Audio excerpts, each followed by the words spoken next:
Let's go, it's the Whitey Show. Whitey Show. Whitey Show. Whitey Show. Whitey Show. With SPARTA, man, and ain't got time to shake your hand. Get that side check, put it in pockets like it's back. Going downtown. Ryse tells the tale of a Roman set out on vengeance for his fallen family members. After a brutal attack, he joins the army to avenge them, but first we gotta follow orders because we have to make the game as long as possible.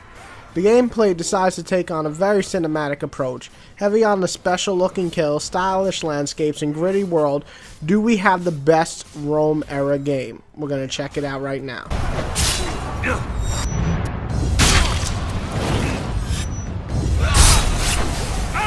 With SPARTA, man, and ain't got time to shake your hand. Get that side check, put it in pockets like it's back. Going downtown. The good starts off with the graphics. My footage just does not do it justice. The game on the big screen looks fan-fucking-tastic. I can safely say that this is one of the best looking games I've ever played.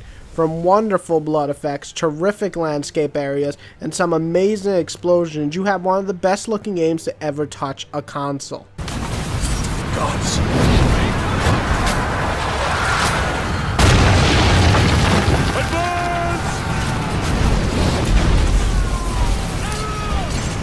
The heavy on cinematic approach is a good and bad effect. The good is that it looks and feels damn good at times. Slicing up enemies in many ways never looked so good. These special kills are easy enough to pull off, and they feel and look damn sweet when it's happening.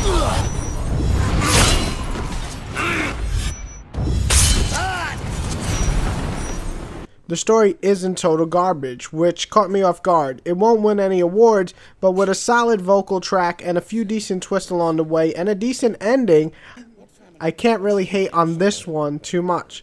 On the contrary, it was good enough to actually pay attention for one. My story, however, is... The way the combat attaches to your finishers is pretty cool. Basically, you choose what you want after successfully chopping off someone's head. More XP, more focus, which is that special mode where you just go apeshit, some more health, or you can do the one where you attack more and the stronger you become. Not only is this related to the gameplay style, but switching on and going to give you different additional new kill moves is also a big plus, and it's really fun to just switch on the go, very easy like. Now the bad, let's talk about the combat. It can get boring, there's no doubt about it. If you don't like easy finishing moves, you might as well just skip this one. It's usually slash slash, sometimes dodge, sometimes hit with a shield, but eventually you finish a baddie off with either the yellow or blue button and they die. If you want a more heavy moveset game, this isn't for you.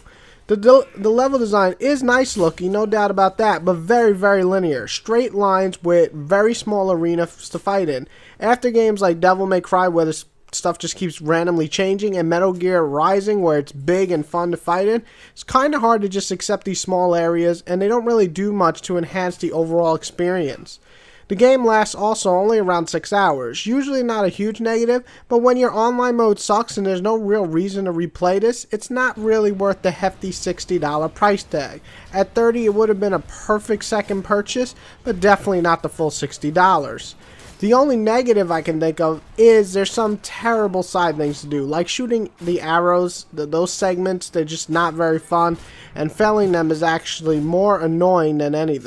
With SPARTA, man, and ain't got time to shake your hand. Get that side check, put it in pockets like it's back. Going downtown. Overall, Ryse is a mixed bag. I don't think it's amazing by any means, but I also don't think it's bad. It's around a decent score, but I'd say I had enough fun with it, despite how short it was, to give it a good rating. Honestly, it's very much worth playing. If you have to, definitely rent it, which I recommend, or if you want to buy it, get it when it's cheaper. It's worth playing for the visual fun alone.